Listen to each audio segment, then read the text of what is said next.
The Third Eye by Robert W. Chambers.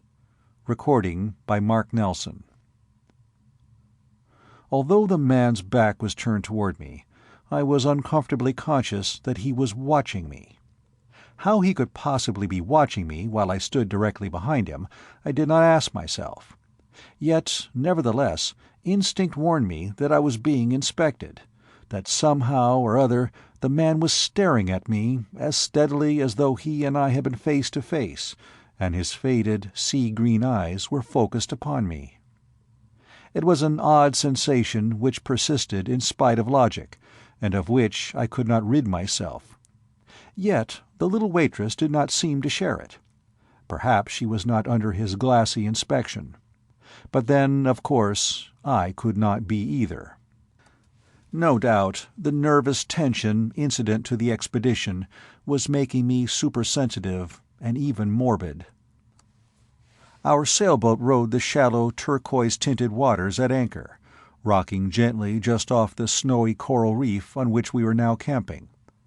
The youthful waitress, who for economy's sake wore her cap, apron, collar and cuffs over her dainty print dress, was seated by the signal fire writing in her diary. Sometimes she thoughtfully touched her pencil point with the tip of her tongue. Sometimes she replenished the fire from a pile of dead mangrove branches heaped up on the coral reef beside her. Whatever she did, she accomplished gracefully. As for the man, Gru, his back remained turned toward us both, and he continued, apparently, to scan the horizon for the sail which we all expected. And all the time I could not rid myself of the unpleasant idea that somehow or other he was looking at me, watching attentively the expression of my features and noting my every movement. The smoke of our fire blew wide across leagues of shallow, sparkling water, or, when the wind veered, whirled back into our faces across the reef, curling and eddying among the standing mangroves like fog drifting. Seated there near the fire, from time to time I swept the horizon with my marine glasses, but there was no sign of Kemper. No sail broke the far sweep of sky and water. Nothing moved out there save when a wild duck took wing amid the dark raft of its companions to circle low above the ocean and settle at random, invisible again except when, at intervals, its white breast flashed in the sunshine. Meanwhile, the waitress had ceased to write in her diary, and now sat with the closed book on her knees and her pencil resting against her lips, gazing thoughtfully at the back of Gru's head. It was a ratty head of straight black hair, and looked greasy. The rest of him struck me as equally unkempt and dingy. A youngish man, lean, deeply bitten by the sun of the semi-tropics to a mahogany hue, and unusually hairy. I don't mind a brawny, hairy man, but the hair on Gru's arms and chest was a rusty red, and like a chimpanzee's in texture, and sometimes a wildly absurd idea possessed me that the man needed it when he went about in the palm forests without his clothes. But he was only a poor white, a cracker, recruited from one of the reefs near Pelican Light, where he lived alone by fishing and selling his fish to the hotels at Heliotrope City. The sailboat was his.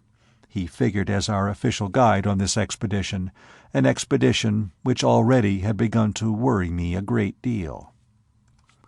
For it was perhaps the wildest goose chase and the most absurdly hopeless enterprise ever undertaken in the interest of science by the Bronx Park authorities.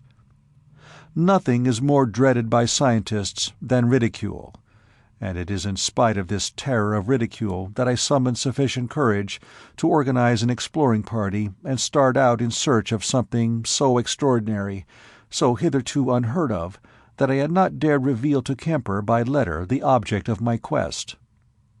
No, I did not care to commit myself to writing just yet. I had merely sent Kemper a letter to join me on Stingray Key. He telegraphed me from Tampa that he would join me at the rendezvous, and I started directly from Bronx Park for Heliotrope City. Arrived there in 3 days, found the waitress all ready to start with me, inquired about a guide, and discovered the man Grew in his hut off Pelican Light, made my bargain with him, and set sail for Stingray Key, the most excited and the most nervous young man who ever had dared disaster in the sacred cause of science. Everything was now at stake: my honor, reputation, career, fortune.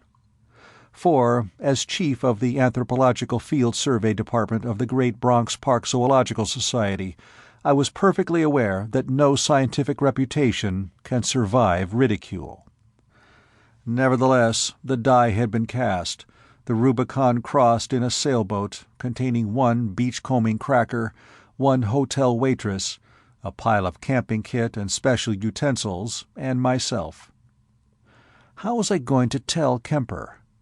How was I going to confess to him that I was staking my reputation as an anthropologist upon a letter or two and a personal interview with a young girl, a waitress at the Hotel Gardenia in Heliotrope City? I lowered my sea-glasses and glanced sideways at the waitress. She was still chewing the end of her pencil reflectively. She was a pretty girl, one Evelyn Gray, and had been a country schoolteacher in Massachusetts until her health broke. Florida was what she required, but that healing climate was possible to her only if she could find there a self-supporting position. Also, she had nourished an ambition for a postgraduate education, with further aspirations to a government appointment in the Smithsonian Institute.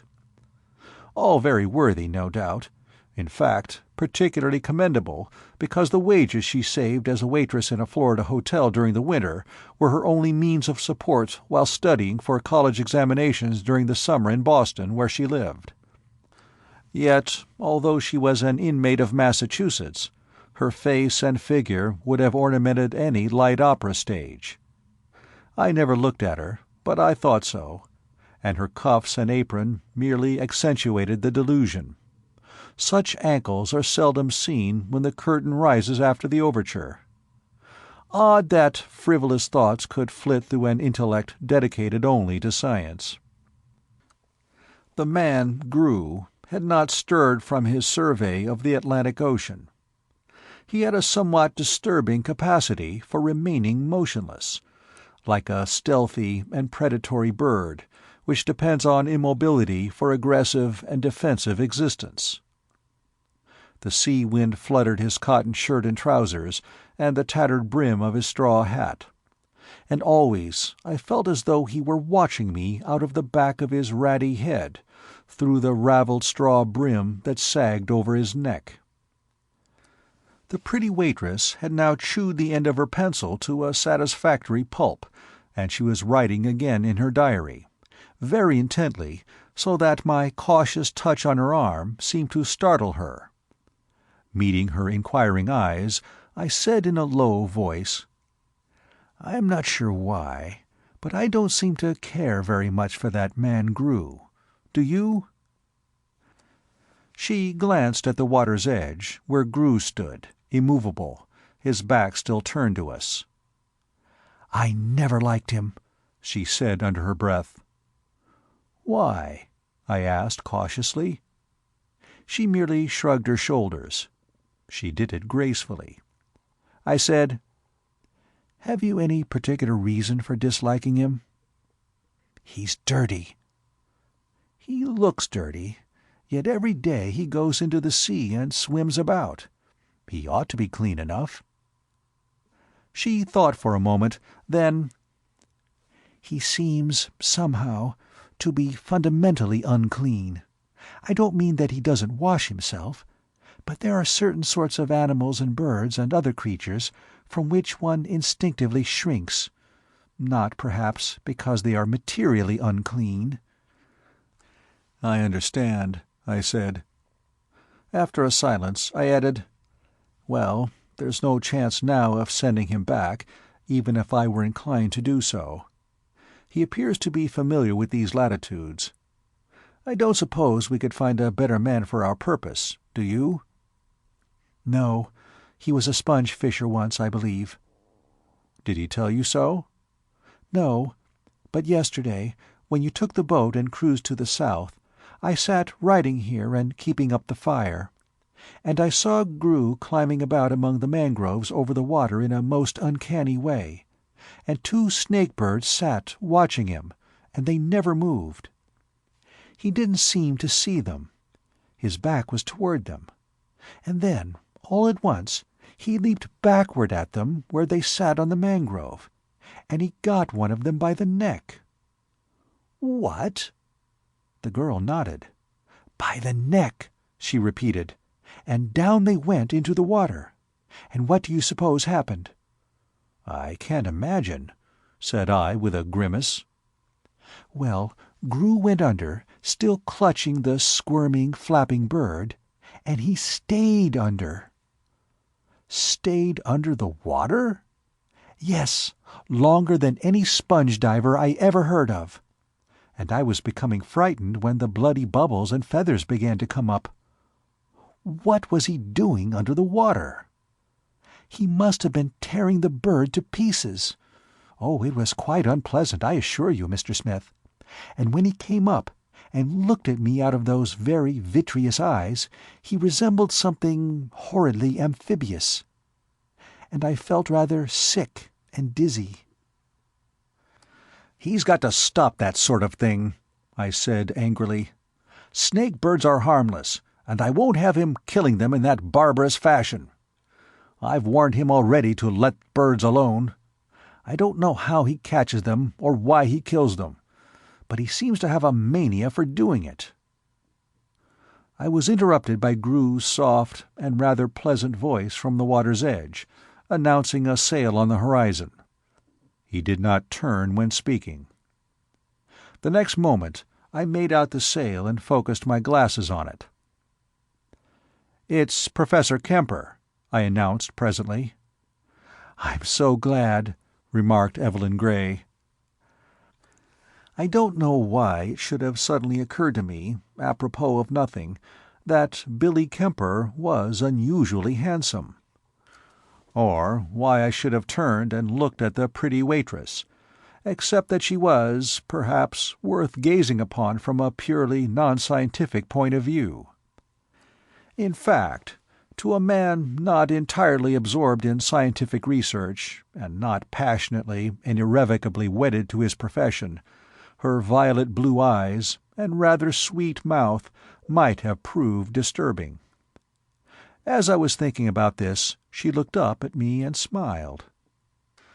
"It's a good thing," I thought to myself, "that I am irrevocably wedded to my profession." And I gazed fixedly across the Atlantic Ocean. There was scarcely sufficient breeze of a steady character to bring Kemper to Stingray Key, but he got out his sweeps when I hailed him and came in at a lively clip, anchoring alongside of our boat and leaping ashore with that unnecessary dash and abandon which women find pleasing. Glancing sideways at my waitress through my spectacles, I found her looking into a small hand mirror and patting her hair with one slim and sun-tanned hand. When Professor Kemper landed on the coral, he shot a curious look at Gru, and then came striding across the reef to me. "Hello, Smithy," he said, holding out his hand. "Here I am, you see. Now, what's up?" Just then Evelyn Gray got up from her seat beside the fire, and Kemper turned and gazed at her with every symptom of unfeigned approbation. I introduced him. Evelyn Gray seemed a trifle indifferent. A good-looking man doesn't last long with a clever woman. I smiled to myself, polishing my spectacles gleefully. Yet I had no idea why I was smiling. We three people turned and walked toward the comb of the reef. A solitary palm represented the island's vegetation, except, of course, for the water-growing mangroves. I asked Miss Gray to precede us and wait for us under the palm, and she went forward in that light-footed way of hers, which, to any non-scientific man, might have been a trifle disturbing.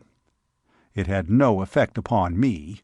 Besides, I was looking at Gru, who had gone to the fire and was evidently preparing to fry our evening meal of fish and rice.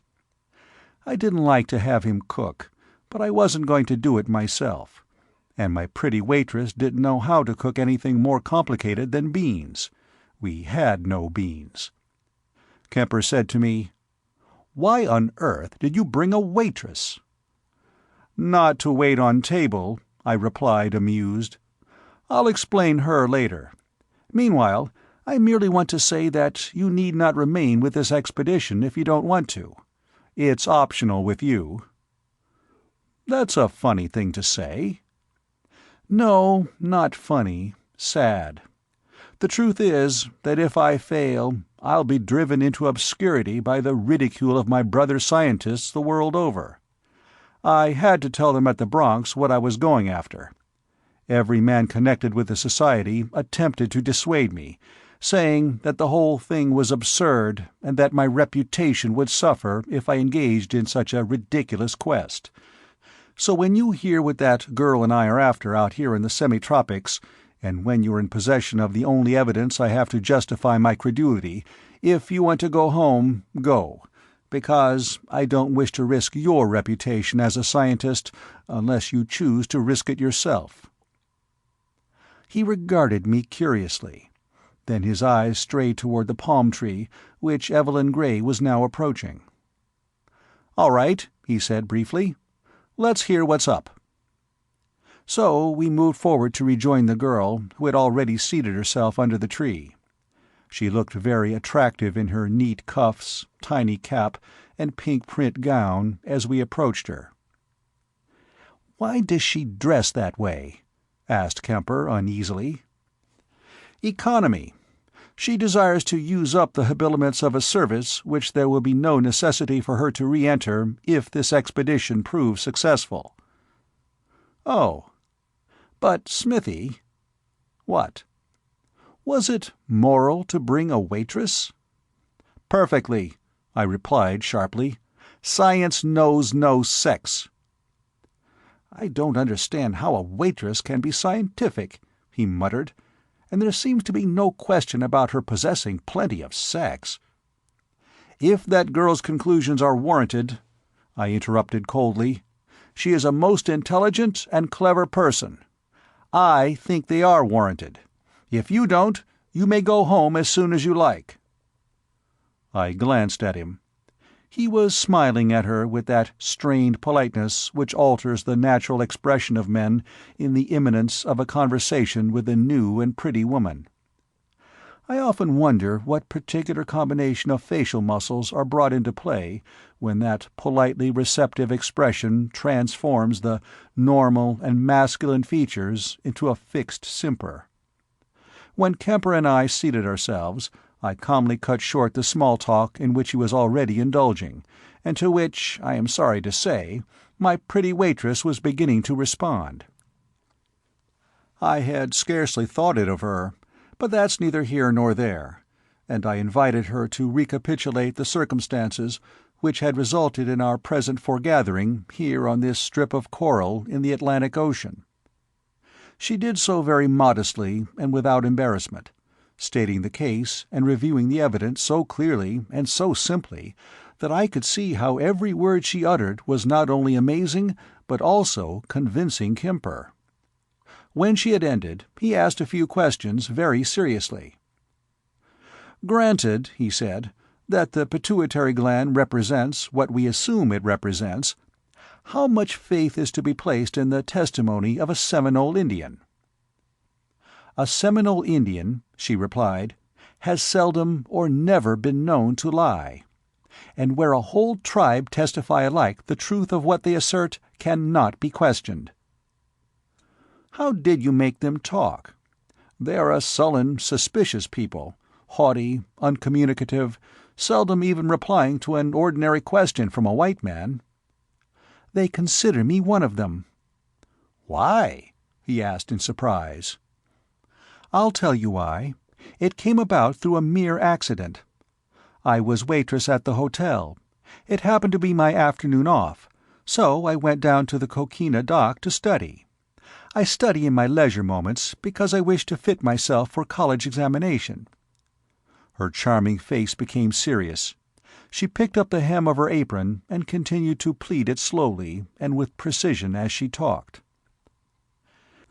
There was a Seminole named Tiger Tail sitting there, his feet dangling above his moored canoe, evidently waiting for the tide to turn before he went out to spear crayfish. I merely noticed he was sitting there in the sunshine, that's all. And then I opened my mythology book and turned to the story of Argus, on which I was reading up. And this is what happened. There was a picture of the death of Argus, facing the printed page which I was reading. The well-known picture where Juno is holding the head of the decapitated monster. And I had read scarcely a dozen words in the book before the Seminole beside me leaned over and placed his forefinger squarely upon the head of Argus. "Who?" he demanded. I looked around good-humoredly and was surprised at the evident excitement of the Indian. They're not excitable, you know. "That," said I, "is a Greek gentleman named Argus." I suppose he thought I meant a Minorcan, for he nodded.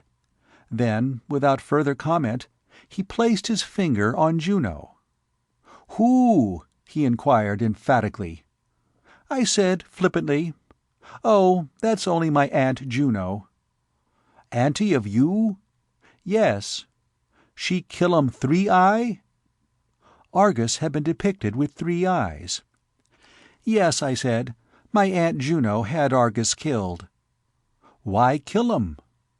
"Well, Auntie needed his eyes to set in the tails of the peacocks which drew her automobile, so when they cut off the head of Argus, my aunt had the eyes taken out, and that's a picture of how she set them into the peacock." "Auntie of you?" he repeated. "Certainly," I said gravely. "I am a direct descendant of the goddess of wisdom. That's why I'm always studying when you see me down on the dock here." "You Seminole!" he said emphatically. "Seminole?" I repeated, puzzled. "You Seminole! Anti-Seminole! You Seminole!" "Why, Tiger Tail?" "Seminole hunt 3-eye long time. 100 year. Hunt 'em 3-eye. Kill 'em 3-eye." "You say that for hundreds of years the Seminoles have hunted a creature with 3 eyes?" "Sure. Hunt 'em now." "Now?" "Sure."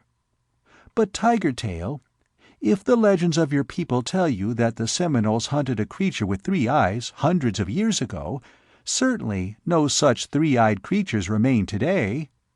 "Some." "What? Where?" "Black Bayou." "Do you mean to tell me that a living creature with 3 eyes still inhabits the forests of the Black Bayou?" "Sure. Me see 'em. Me kill 'em 3-eye man." "You have killed a man who had 3 eyes?" "Sure." "A man with 3 eyes?" "Sure." The pretty waitress, excitedly engrossed in her story, was unconsciously acting out the thrilling scene of her dialogue with the Indian, even imitating his voice and gestures. And Kemper and I listened and watched her breathlessly, fascinated by her lithe and supple grace, as well as by the astounding story she was so frankly unfolding with the consummate artlessness of a natural actress. She turned her flushed face to us.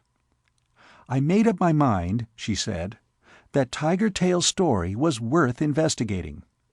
It was perfectly easy for me to secure corroboration, because that Seminole went back to his Everglade camp and told every one of his people that I was a white Seminole, because my ancestors also hunted the 3-eyed man, and nobody except a Seminole could know that such a thing as a 3-eyed man existed.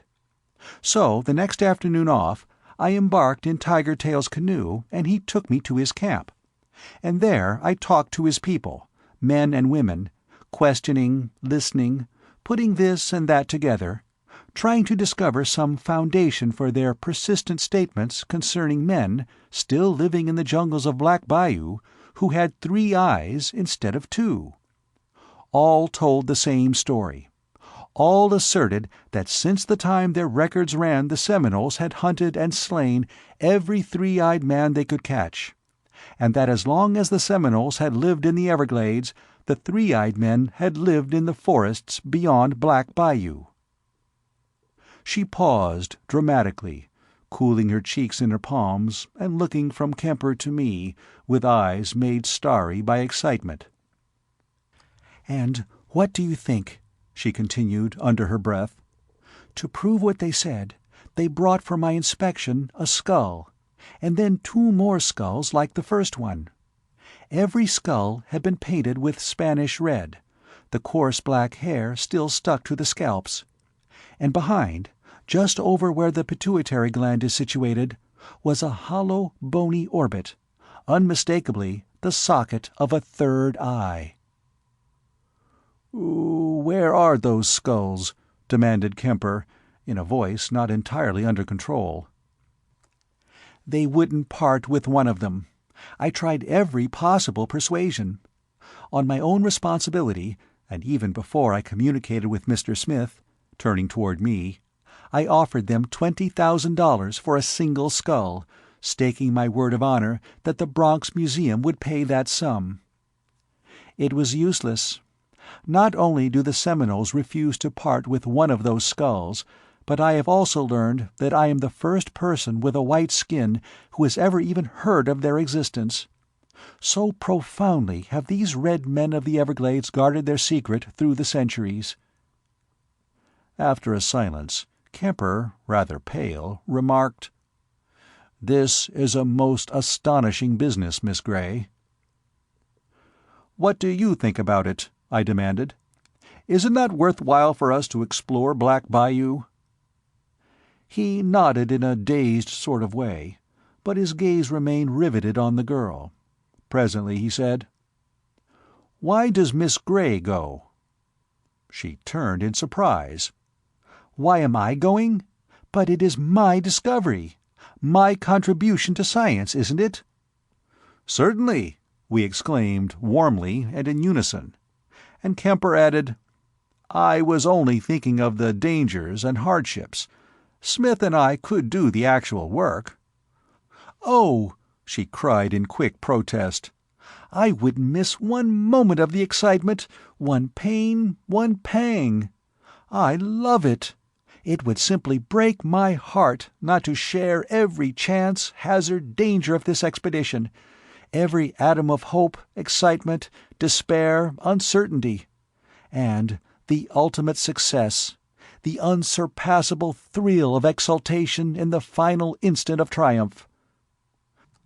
She sprang to her feet in a flash of uncontrollable enthusiasm, and stood there, aglow with courage and resolution, making a highly agreeable picture in her apron and cuffs, the sea wind fluttering the bright tendrils of her hair under her dainty cap. We got to our feet much impressed, and now absolutely convinced that there did exist, somewhere, descendants of prehistoric men in whom the third eye, placed in the back of the head for purposes of defensive observation, had not become obsolete and reduced to the traces which we know only as the pituitary body or pituitary gland. Kemper and I were, of course, aware that in the insect world the ocelli served the same purpose that the degenerate pituitary body once served in the occiput of a man. As we three walked slowly back to the campfire, where our evening meal was now ready, Evelyn Gray, who walked between us, told us what she knew about the hunting of these three-eyed men by the Seminoles, how intense was the hatred of the Indians for these people, how murderously they behaved toward any one of them whom they could track down and catch. "Tiger Tail told me," she went on, "that in all probability the strange race was nearing extinction, that all had not yet been exterminated, because now and then, when hunting along the Black Bayou, traces of living three-eyed men were still found by him and his people. No later than last week, Tiger Tail himself had startled one of these strange denizens of Black Bayou from a meal of fish, and had heard him leap through the bushes and plunge into the water. It appears that centuries of persecution have made these three-eyed men partly amphibious, that is, capable of filling their lungs with air and remaining underwater almost as long as a turtle." "That's impossible," said Kemper bluntly. "I thought so myself," she said with a smile, "until Tigertail told me a little more about them. He says that they can breathe through the pores of their skins, that their bodies are covered with a thick silky hair, and that when they dive they carry down with them enough air to form a sort of skin over them, so that underwater their bodies appear to be silver-plated." "Good Lord," faltered Kemper, "that is a little too much." "Yet," said I, "that is exactly what air-breathing water beetles do. The globules of air, clinging to the body hairs, appear to silver-plate them, and they can remain below indefinitely, breathing through spiracles. Doubtless the skin pores of these men have taken on the character of spiracles." "You know," he said in a curious flat voice, which sounded like the tones of a partly stupefied man, "this whole business is so grotesque, apparently so wildly absurd, that it's having a sort of nightmare effect on me." And dropping his voice to a whisper close to my ear, "Good heavens," he said, "can you reconcile such a creature as we are starting out to hunt with anything living known to science?" "No," I replied in guarded tones. "And there are moments, Kemper, since I have come into possession of Miss Gray's story, when I find myself seriously doubting my own sanity." "I'm doubting mine now," he whispered. "Only that girl is so fresh and wholesome and human and sane." "She is a very clever girl," I said. "And really beautiful." "She is intelligent," I remarked. There was a chill in my tone, which doubtless discouraged Kemper, for he ventured nothing further concerning her superficially personal attractions.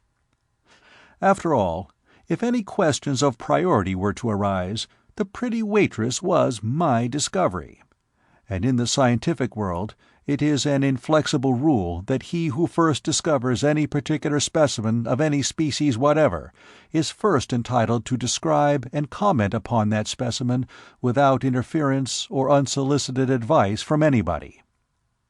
Maybe there was in my eye something that expressed as much, for when Kemper caught my cold gaze fixed upon him he winced and looked away, like a reproved setter dog who knew better. Who also, for the moment, put an end to the rather gay and frivolous line of small talk which he had again begun with the pretty waitress. I was exceedingly surprised at Professor William Henry Kemper, D.F. As we approached the campfire, the loathsome odor of frying mullet saluted my nostrils.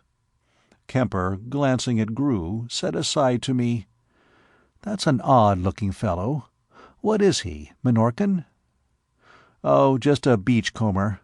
I don't know what he is. He strikes me as dirty, though he can't be so physically. I don't like him, and I don't know why. And I wish we'd engaged someone else to guide us." Toward dawn, something awoke me, and I sat up in my blanket under the moon. But my leg had not been pulled. Kemper snored at my side. In her little dog tent, the pretty waitress probably was fast asleep. I knew it because the string she had tied to one of her ornamental ankles still lay across the ground, convenient to my hand. In any emergency, I had only to pull it to awaken her. A similar string, tied to my ankle, ran parallel to hers and disappeared under the flap of her tent. This was for her to pull if she liked. She had never yet pulled it, nor I the other. Nevertheless, I truly felt that these humble strings were, in a subtler sense, ties that bound us together. No wonder Kemper's behavior had slightly irritated me. I looked at the silver moon. I glanced at Kemper's unlovely bulk, swathed in a blanket. I contemplated the dog tent with, perhaps, that slight trace of sentiment which a semi-tropical moon is likely to inspire even in a jellyfish. and suddenly I remembered Gru and looked for him. He was accustomed to sleep in his boat, but I did not see him in either of the boats. Here and there were a few lumpy shadows in the moonlight, but none of them was Gru lying prone on the ground. Where the devil had he gone? Cautiously, I untied my ankle string, rose in my pajamas, stepped into my slippers, and walked out through the moonlight. There was nothing to hide Gru, no rocks or vegetation except the solitary palm on the backbone of the reef. I walked as far as the tree and looked up into the arching fronds. Nobody was up there. I could see the moonlit sky through the fronds. Nor was Gru lying asleep anywhere on the other side of the coral ridge. And suddenly I became aware of all my latent distrust and dislike for the man, and the vigor of my sentiments surprised me because I really had not understood how deep and thorough my dislike had been. Also, his utter disappearance struck me as uncanny. Both boats were there, and there were many leagues of sea to the nearest coast. Troubled and puzzled, I turned and walked back to the dead embers of the fire. Kemper had merely changed the timbre of his snore to a whistling aria, which at any other time would have enraged me. Now, somehow, it almost comforted me. Seated on the shore, I looked out to the sea, racking my brains for an explanation of Gru's disappearance. And while I sat there racking them, far out on the water, a little flock of ducks suddenly scattered and rose with frightened quackings and furiously beating wings. For a moment I thought I saw a round, dark object on the waves where the flock had been. And while I sat there watching, up, out of the sea, along the reef to my right, crawled a naked, dripping figure, holding a dead duck in his mouth. Fascinated, I watched it, recognizing Gru with his tarry black hair all plastered over his face. Whether he caught sight of me or not, I don't know, but he suddenly dropped the dead duck from his mouth, turned, and dived underwater. It was a grim and horrid species of sport or pastime, this amphibious business of his, catching wild birds and dragging them about as though he were an animal. Evidently he was ashamed of himself, for he had dropped the duck. I watched it floating by on the waves, its head under water. Suddenly something jerked it under, a fish perhaps, for it did not come up and float again as far as I could see. When I went back to camp, Gru lay apparently asleep on the north side of the fire. I glanced at him in disgust and crawled into my tent. The next day Evelyn Gray awoke with a headache and kept her tent. I had all I could do to prevent Kemper from prescribing for her. I did that myself, sitting beside her and testing her pulse for hours at a time, while Kemper took one of Gru's grains and went off into the mangroves and speared grunt and eels for a chowder which he said he knew how to concoct. Toward afternoon the pretty wakeness felt much better, and I warned Kemper and Gru that we should sail for Black Bayou after dinner. Dinner was a mess as usual, consisting of fried mullet and rice, and a sort of chowder in which the only ingredients I recognized were sections of crayfish. After we had finished and had withdrawn from the fire, Gru scraped every remaining shred of food into a kettle and went for it. To see him feed made me sick, so I rejoined Miss Gray and Kemper, who had found a green coconut and were alternately deriving nourishment from the milk inside it. Somehow or other, there seemed to me a certain levity about that performance, and it made me uncomfortable. But I managed to smile a rather sickly smile when they offered me a draught, and I took a pull at the milk. I don't exactly know why, because I don't like it. But the moon was up over the sea now, and the dusk was languorously balmy, and I didn't care to leave those two drinking milk out of the same coconut under a tropic moon. Not that my interest in Evelyn Gray was other than scientific, but after all, it was I who had discovered her. We sailed as soon as Gru, gobbling and snuffling, had cleaned up the last crumb of food. Kemper blandly offered to take Miss Gray into his boat, saying that he feared my boat was overcrowded, what with the paraphernalia, the folding cages, Gru, Miss Gray, and myself. I sat on that suggestion, but offered to take my own tiller and lend him Gru. He couldn't wriggle out of it, seeing that his alleged motive had been the overcrowding of my boat, but he looked rather sick when Gru went aboard his boat. As for me, I hoisted sail with something so near to a chuckle that it surprised me, and I looked at Evelyn Gray to see whether she had noticed the unseemly symptom. Apparently she had not. She sat forward, her eyes fixed soulfully upon the moon. Had I been dedicated to any profession except a scientific one, but let that pass. Gru, in Kemper's sailboat, led, and my boat followed out into the silvery and purple dusk, now all sparkling under the high lustre of the moon.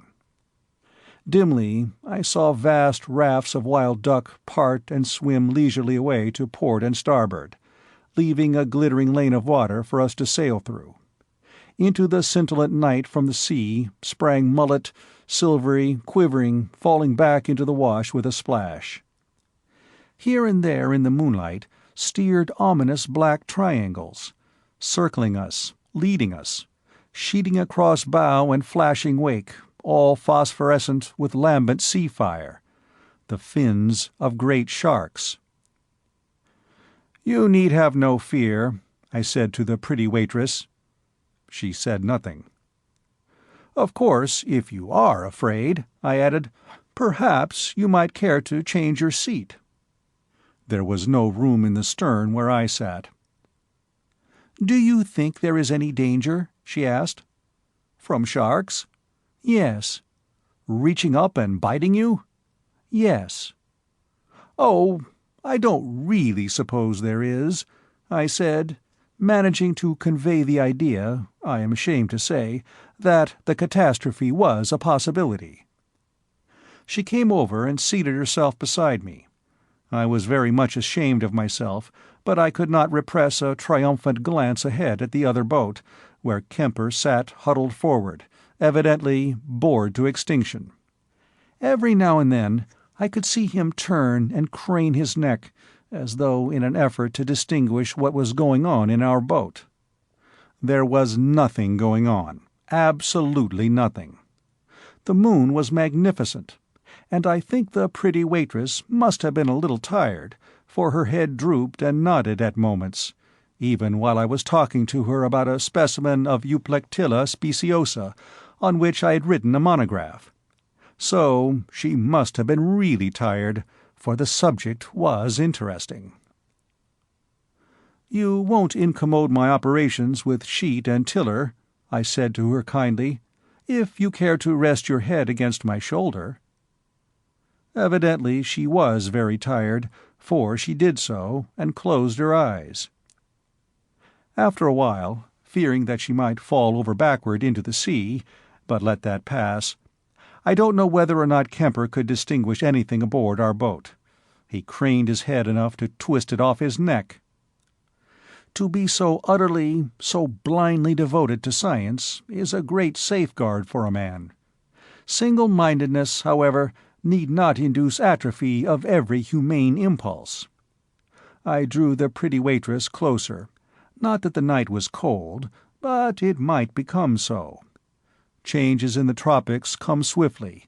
It is well to be prepared. Her cheek felt very soft against my shoulder. There seemed to be a faint perfume about her hair. It really was odd how subtly fragrant she seemed to be, almost, perhaps, a matter of scientific interest. Her hands did not seem to be chilled. They did seem unusually smooth and soft. I said to her, "When at home, I suppose your mother tucks you in, doesn't she?" "Yes," she nodded sleepily. "And what does she do then?" said I, with something of that ponderous playfulness with which I make scientific jokes at a meeting of the Bronx Anthropological Association when I preside. "She kisses me and turns out the light." said Evelyn Gray innocently. I don't know how much Kemper could distinguish. He kept dodging about and twisting his head until I really thought it would come off, unless it had been screwed on like the top of a piano stool. A few minutes later he fired his pistol twice, and Evelyn sat up. I never knew why he fired. He never offered any explanation. Toward midnight I could hear the roar of breakers on our starboard bow. Evelyn heard them too, and sat up inquiringly. "Grew has found the inlet to Black Bayou, I suppose," said I. And it proved to be the case, for, with the surf thundering on either hand, we sailed into a smoothly flowing inlet through which the flood tide was running between high dunes, all sparkling in the moonlight and crowned with shadowy palms. Occasionally I heard noises ahead of us from the other boat, as though Kemper was trying to converse with us, but as his apropos was as unintelligible as it was inopportune, I pretended not to hear him. Besides, I had all I could do to maneuver the tiller and prevent Evelyn Gray from falling off backward into the bayou. Besides, it is not customary to converse with the man at the helm. After a while, during which I seemed to distinguish in Kemper's voice a quality that rhymes with his name, his tones varied through phases all the way from irony to exasperation. After a while he gave it up and took to singing. There was a moon, and I suppose he thought he had a voice. It didn't strike me so. After several somewhat melancholy songs, he let off with his pistol 2 or 3 times and then subsided into silence. I didn't care. Neither his songs nor his shots interrupted, but let that pass also. We were now sailing into the forest through pool after pool of interminable lagoons, startling into unseen and clattering flight hundreds of waterfowl. I could feel the wind from their whistling wings in the darkness as they drove by us out to sea. It seemed to startle the pretty waitress. It is a solemn thing to be responsible for a pretty girl's peace of mind. I reassured her continually, perhaps a trifle nervously. But there were no more pistol shots. Perhaps Kemper had used up his cartridges. We were still drifting along under drooping sails, borne inland almost entirely by the tide, when the first pale, watery grey light streaked the east. When it grew a little lighter, Evelyn sat up, all danger of sharks being over. Also, I could begin to see what was going on in the other boat, which was nothing remarkable. Kemper slumped against the mast, his head turned in our direction.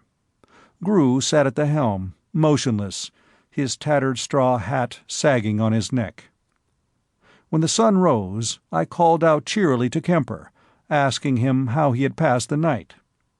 Evelyn also raised her head, pausing while bringing her disordered hair under discipline to listen to his reply. But he merely mumbled something. Perhaps he was still sleepy. As for me, I felt exceedingly well, and when Grew turned his craft inshore I did so too, and when, under the overhanging foliage of the forest, the nose of my boat grated on the sand, I rose and crossed the deck with a step distinctly frolicsome. Kemper seemed distant and glum. Evelyn Gray spoke to him shyly now and then, and I noticed she looked at him only when he was gazing elsewhere than at her. She had a funny, conciliatory air with him, half ashamed, partly humorous and amused, as though something about Kemper's sulky ill-humor was continually making tiny inroads on her gravity. Some mullet had jumped into the 2 boats, 6 during our moonlight voyage, and these were now being fried with rice for us by Grew. Lord, how I hated to eat them. After we had finished breakfast, Grew, as usual, did everything to the remainder except to get into the frying-pan with both feet, and, as usual, he sickened me. When he'd cleaned up everything, I sent him off into the forest to find a dry shell mound for camping purposes. Then I made fast both boats, and Kemper and I carried ashore our paraphernalia, spare batterie de cuisine, firearms, fishing tackle, spears, harpoons, grains, oars, sails, spars, folding cage, everything with which a strictly scientific expedition is usually burdened. Evelyn was washing her face in the crystal waters of a branch that flowed into the lagoon from under the live oaks. She looked very pretty doing it, like a naiad or dryad scrubbing away at her forest toilet. It was, in fact, such a pretty spectacle that I was going over to sit beside her while she did it, but Kemper started just what I was going to do, and I turned away. Some men invariably do the wrong thing, but a handsome man doesn't last long with a pretty girl. I was thinking of this as I stood contemplating an alligator slide, which Grew came back saying that the shore on which we had landed was the termination of a shell mound, and that it was the only dry place he had found. So I bade him pitch our tents a few feet back from the shore, and stood watching him while he did so, one eye reverting occasionally to Evelyn Gray and Kemper. They were both seated cross-legged beside the branch, and they seemed to be talking a great deal and rather earnestly. I couldn't quite understand what they found to talk about so earnestly and volubly all of a sudden, inasmuch as they had heretofore exchanged very few observations during a most brief and formal acquaintance, dating only from sundown the day before. Grew set up our 3 tents, carried the luggage inland, and then hung about for a while until the last shadow of a vulture swept across the trees. I never saw such an indescribable expression on a human face as I saw on Grew's as he looked up at the huge, unclean bird. His vitreous eyes fairly glittered, the corners of his mouth quivered and grew wet, and to my astonishment he seemed to emit a low, mewing noise.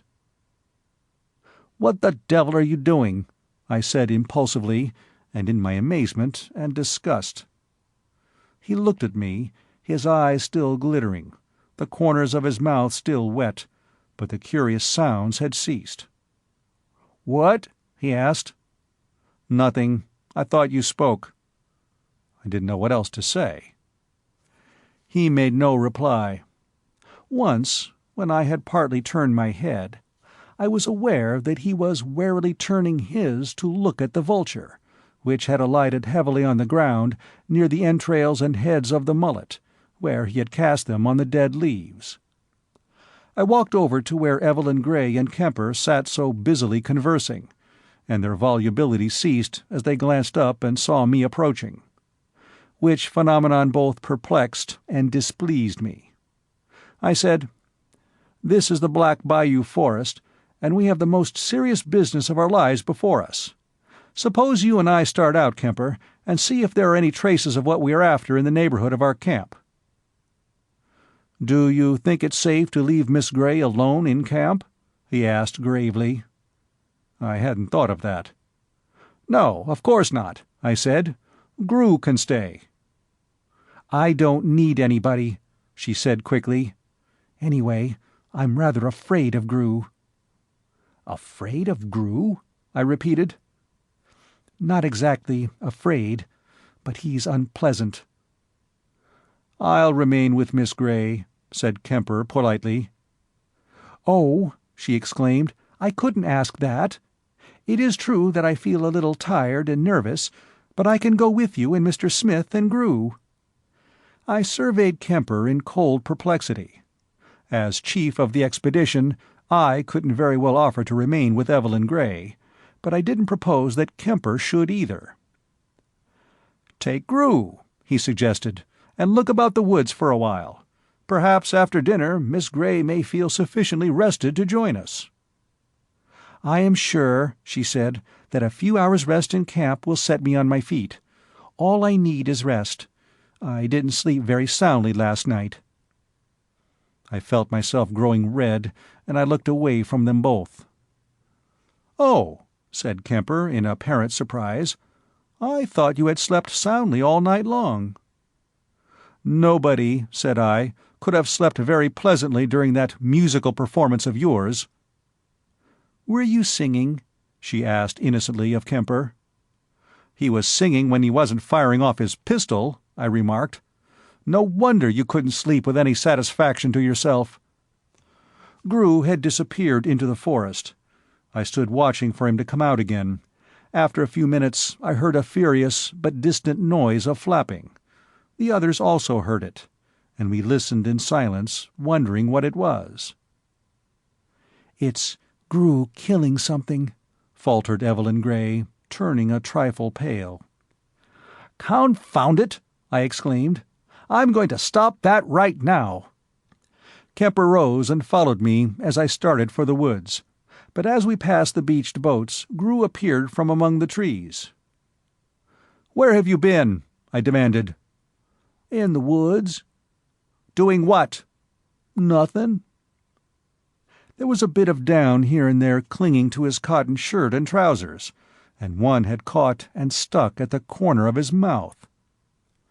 "See here, Gru," I said, "I don't want you to kill any birds except for camp purposes.